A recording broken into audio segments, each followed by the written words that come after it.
Hey everyone, this is Jose with EXP, and I want to talk to you today about buying a home and how things are changing. One of the biggest changes is how much money buyers are having to bring to the table in order to purchase a home.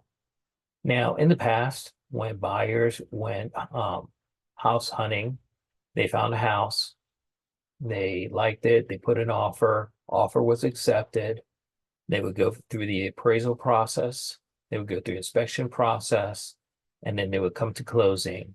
And typically they would bring the cash, which was a combination of the down payment, closing costs, which are required, and then also prepaid expenses, which are typically taxes and insurance. Well, these days, because of changes in rules and regulations, in addition to the down payment, closing costs, and prepaid expenses, buyers are now having to bring a buyer's commission expense to the table. So this was an expense that buyers never saw directly before. Uh, it was implied that the sellers would pay all the commission. Now, sellers don't have to pay commission for the buyer's agent.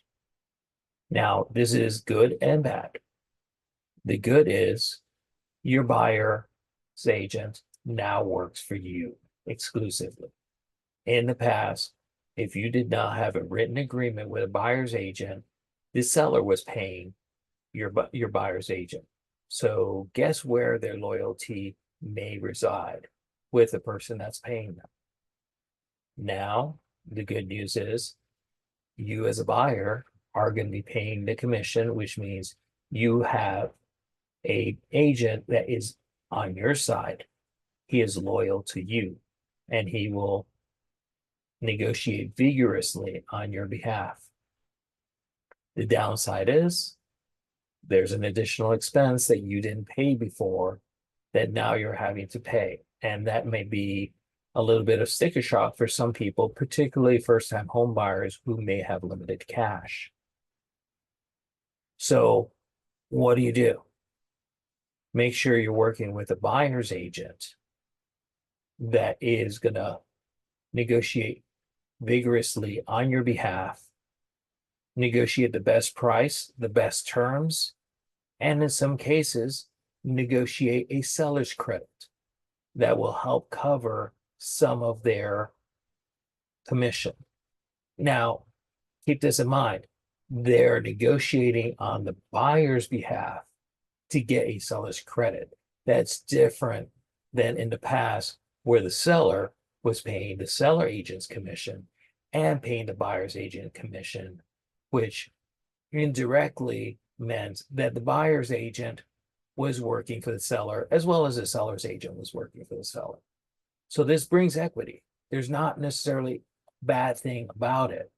You just have to have your eyes open and understand that the rules have changed and the way buying a home is changing.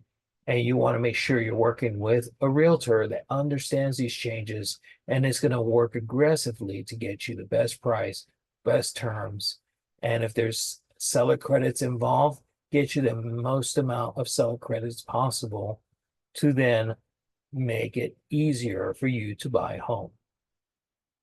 Feel free to give me a call or drop a note in the comments below, and let's get started.